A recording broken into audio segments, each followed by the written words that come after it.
a situação está fastidiosa, pero me quer é para mim coisa que nós mestre começar o que tá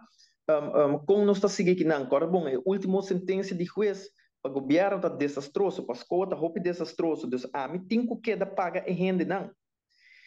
pero o governo não pode aumentar o subsídio, porque se você para e tem que fazer para tur, essa é gelijk beginsel. Dus, que te queda é hora que internamente escola tem que vai fazer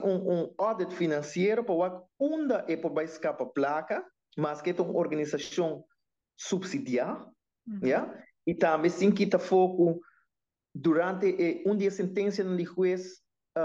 aqui a escola paga e placa back. Dá me explica isso aqui bom para sobre isso aqui tá lo que a ministra aqui a escola tá paga pouco a pouco de fase e placa back ela paga demais eta paga back na governo juiz adicta que é mais de sei eta bedrag realístico então de outra banda governo tá tem dos ex-ministro Rudi Lampa tá tem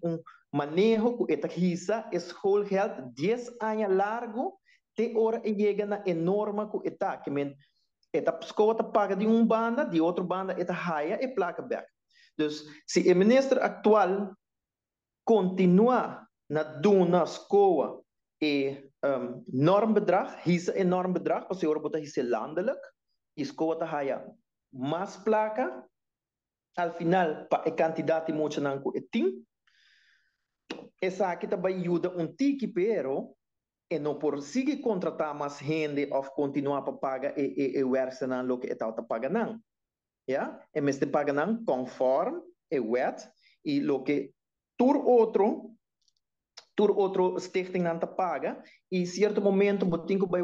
afvloeingsregeling onde que pode dizer ok, o werkster dan ko chega na pensioenleeftijd nós nota depende com não quer assim nós por como se paga não e hora tur is uma novo que também conforme e wet novo, assim nós está flui af. Dus como vai bem nós trabalha com gente, nós mestre que da tem gente como é ponto central, com nós está ajuda não, pero se não cambia a situação, e essa aqui está lo que nenhum gente não está papia de je, se escola vai falir, então e não está drag af belasting, nenhum maestro e nenhum staff que está trabalhando não tem direito nem riba pensão, nem riba cesantia.